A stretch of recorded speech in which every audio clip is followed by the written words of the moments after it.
Welcome to another edition of Talking Models.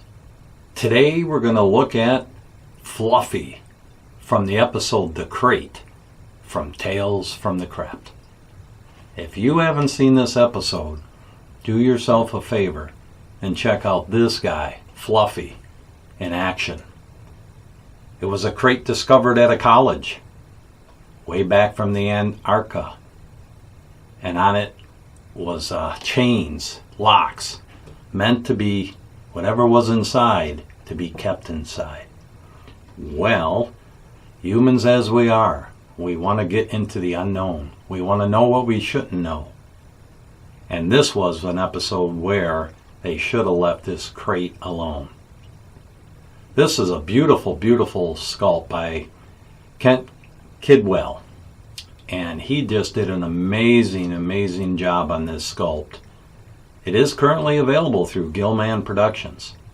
Hit Paul up and ask him to pick one of these reasonably priced quarter scale kits up. I will put Paul's information at the end of this video, and you can just hit him up and say, dude, I want one of these fluffies. And that place there in Philadelphia, the magic in Pennsylvania happens, and in a few days, depending on the schedule, you'll have one of these gems in the mail. So let's take a look at this and see everything that Kent has captured in this beautiful sculpt. Now you can see you have the face of Fluffy. You have those teeth, those razor sharp teeth that just ripped his unexpected victims to pieces. You have the hair that you've seen in that episode, just a wild mane, I'll call that. You have the crate that he's busting out of, his claws hanging over the top of the box. You see one of the locks hanging on a chain that was meant to keep him secure. You see those eyes, if you remember them from the episode, just creepy. The ears, lots of detail in the hair, the snout, all the wrinkles in his face, his eyebrows, the deep sunken in eyes. Everything is there. And it has a simple base on the back, which is just a flat black base, is what I created it to be. And those lips. Altogether, one beautiful piece. A must-have if you're a fan of Creepshow and specifically The Crate. Let's talk about what I did to bring this one to life. Very simple, minimal seam lines to get rid of. X-Acto knife, I think I used my Dremel a little bit, and a combination of the X-Acto knife, Dremel, a little bit of sandpapering, boom, ready to go. So the whole thing was base coat and primed in automotive gray primer from Krylon. And then, as always, what I like to do, I did kind of a combination with this one. I airbrushed the body bag black from Freak Flex over the complete piece.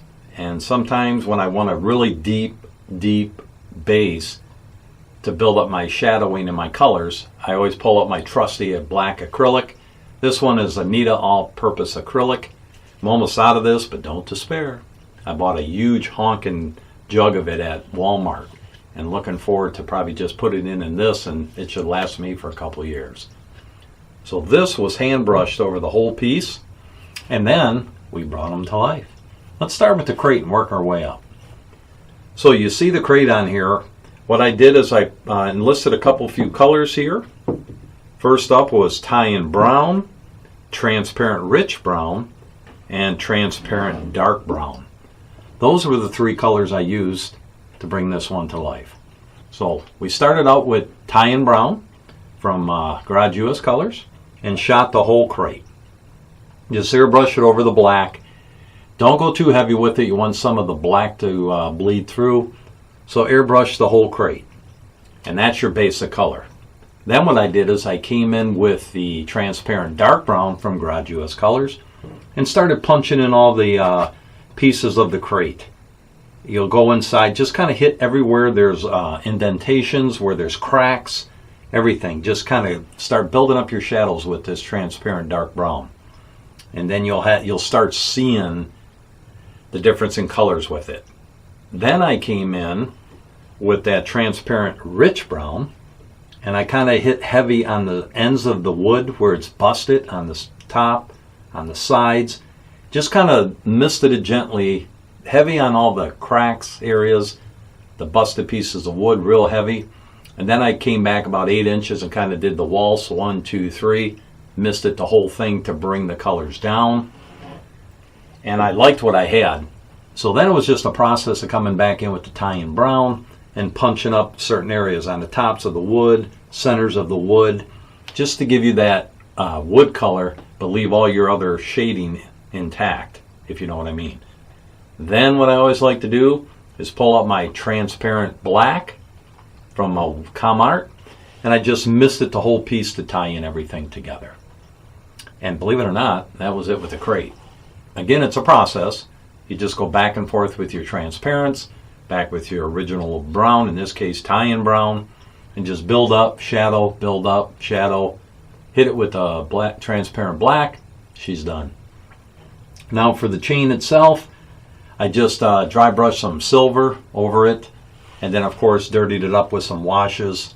I just used a little bit of the transparent dark brown and a little bit of raw umber and just kind of dirtied it up and just kept dirtying it up, and then finished it with a transparent black and called it done. And that was the crate. On to Fluffy. Again, over the black, I started with his face. And I used a few different colors on that. I will bring that out. Actually, there was, for him, there was actually 2. You got Rotten Tooth Tan and Cursed Earth from Badger Freak Flex. So what I did with that is I started with the Rotten Tooth Tan, and I airbrushed all over his face, his ears, his face, just kind of shot it over the black. Again, you want to leave some of that black showing through so you have some deep shadows in there.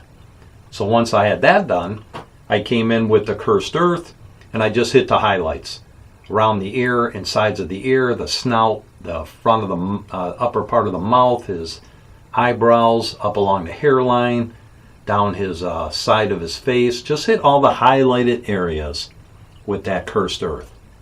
And once you're done with that, it's just basically time to bring in some shadowing. So with that, I used the transparent dark brown that I used earlier on the crate, and I also used that transparent rich brown and just kind of hit it back and forth. Come back in with the original color and just kind of hit the highlights again. Again, the process begins. Do some washes, really sink in the shadowing, come back in with your original color, punch in the highlights, and go back and forth, back and forth. Now I hit it heavier with the transparent dark brown around the crinkles above the eyelids, around his snout, along the sides, in the ears, up in the nose. Just really punched it hard. And I used that dark brown to right up here at the hairline to kind of do that transition of the face to the hair. Punched it all in. And that was all I did. Of course, then, for me, you come back in with the transparent black, kind of mist it over it, and punch in a little bit in the nose. Just a couple areas where you want to punch with that transparent black. Do not get too close because it'll run. Just stay back a little bit, get your fine airbrush. In my case, it was the Badger Extreme Patriot. And then for the very fine work, I pulled out the Chrome. And I just got in there and got her done. Now, for his mouth area, a few colors were used for that. We have the dark red from Graduous Colors, pink eye burgundy from Freak Flex, and transparent rose from Comart. Those were the 3 colors for the mouth area. So what I did is I first started out with the dark red and shot all inside of his mouth, over the teeth, everything. Just shot it hard and got all the red in there. And then what I did is I came in with the pink eye burgundy and shot a little bit around the gum area, on the lips, just to get a little different color red. That pink eye burgundy is really good. I use it a lot for eyes, and you can use it for the inside of mouths. And once I had that done, I came in with that transparent rose and simply started airbrushing that over all the red, just to give it a pinkish, rosy look. And come back and forth with that. Again, the process. Hit it with the transparent black, kind of quiet things down. Done. Now for his teeth, I used the Rotten Tooth Tan as my base coat. Just kind of hand brush that in over all the teeth. And then what I did is I came in with this bleach bone tan from Badger Freak Flex and shot in the centers of every tooth with the airbrush. Just get in there and do your lining. And then it was just a matter of dirtying up the teeth. Again, transparent raw umber, transparent dark brown was used. Again, now you're going to process. You're going to wash them, wipe off the excess, and then come back in with your other colors, build them back up, process till you get the teeth grungy and dirty looking, whatever you decide. And then I called the teeth done. Now for his eyes, I used a couple different colors in that. I used for the base tone, like always, bleach bone tan was used for the eye. Kind of just painted that all in really nice. And then what I did is going onto his pupil, took in my body bag black, drawn in the pupil, and I used Cursed Earth for the eye color. So I just painted that in, leaving a hint of your black, and just put that in. I did a couple light coats that built it up. Then I always take a fine brush and just kind of actuate those black lines on the outside of the pupil just to finish the rounding, the moon effect. Excuse me. And then it's just a matter of coming back in with your body bag black, and you just kind of find the center of the eye and you circle in your pupil. And that was simply his eye. At the bottom of the eye, I use my red oxide and just do a nice little line, just follow the eye and just get that red look so it looks distressed, is the best way to say it. So once I had that done, he was simply done. Now you go back in and you fine tooth the eye a little bit and here and there and get what you like. One color I did fail to mention was the transparent dusty pink from Garage US Colors. I just kind of misted that over the bottom of the gum area, if you will, just to give it that pinkish look you would see in a gum. But in his case, excuse me, he did not take care of his teeth, obviously. And that finished them off. Last but least is the mane, the hair. A few different couple colors used on that. Over the black, I used this Delta Cream Coat Grizzly Gray. Excuse me, and just dry brushed all the hair in the mane area. Then I used some transparent black, misted it over to quiet it down a little bit. Then I came in with this Delta Cream Coat Antique White, and I just kind of hit the frontal areas along the top of the mouth, the bottom, the top peaks of his hair. Just kind of actuated that in. I didn't want to get too stark white. I just wanted a difference from the gray to the white, and that's simply what I did.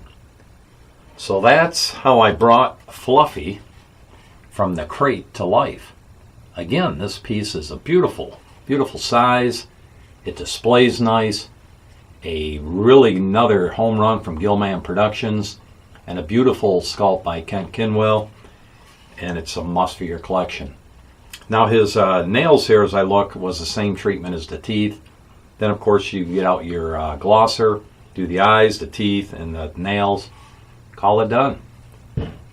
So that's the episode today of Talking Models, as we looked at Fluffy from the crate. And I hope you subscribe to the channel and get the word out. Help me to hit 200, please. I appreciate your support. I appreciate those that have already subscribed. It means the world to me. So have a great day, and we'll catch you on the next episode of Talking Models. And as always, may the Lord bless your day.